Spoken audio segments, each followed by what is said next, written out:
Vaşinqtonun hədəfləri var. Tramp Şara ilə görüşərək dünyaya mesaj verdi. Amerika Birləşmiş Ştatları prezidenti Donald Trump Yaxın Şərq səfəri çərçivəsində Suriyanın keçid dövrü prezidenti Əhməd Əl-Şara ilə görüşüb. Görüş hər iki liderin səfər çərçivəsində olduğu Səudiyyə Ərəbistanının paytaxtı Əl-Riyadda keçirilib. Sözügedən görüşün detalları ictimaiyyətə açıqlanmasa da, müzakirə edilən əsas məsələlərin Yaxın Şərqdəki təhlükəsizlik vəziyyəti, Suriyada keçid dövrü və beynəlxalq əməkdaşlıqla bağlı olduğu güman edilir.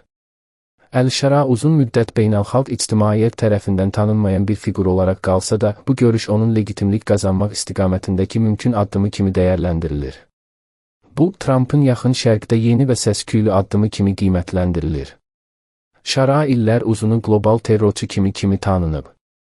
Trump isə keçmiş cihadçı ilə əl sıxıb, gülümsəyərək kamera qarşısında çay içib. Amerika Birləşmiş Ştatları lideri Şaranı cavan, yaraşıqlı və güclü keçmiş olan böyük biri adlandırıb. Trump keçmiş cihadçını hər şeyi yoluna qoyacaq şəxs kimi tərifləyib.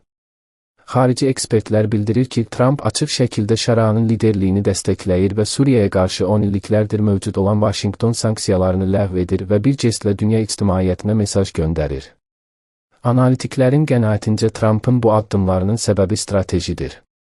Bildirilir ki, Trump bu addımı ilə regionda Rusiya və İranın mövqeyini sarsıtmaq, Çin investisiyalarına qarşı Amerika Birləşmiş Ştatları investisiyalarına yol açmaq, eyni zamanda Səudiyyə Ərəbistanı ilə Türkiyənin bölgədəki mövqeyini gücləndirmək istəyir. Ekspertlər hesab edirlər ki, Suriyadakı yeni hökumət Vaşinqton üçün həm yeni iqtisadi fürsət, həm də siyasi gedişlər üçün tarixi şansdır. Belə ki, Amerika Birləşmiş Ştatları Suriyanın 400 milyardlıq bərpa planında Amerikanın aparıcı rol oynamasında, bölgədə yenidən lider statusu qazanmasını hədəfləyir.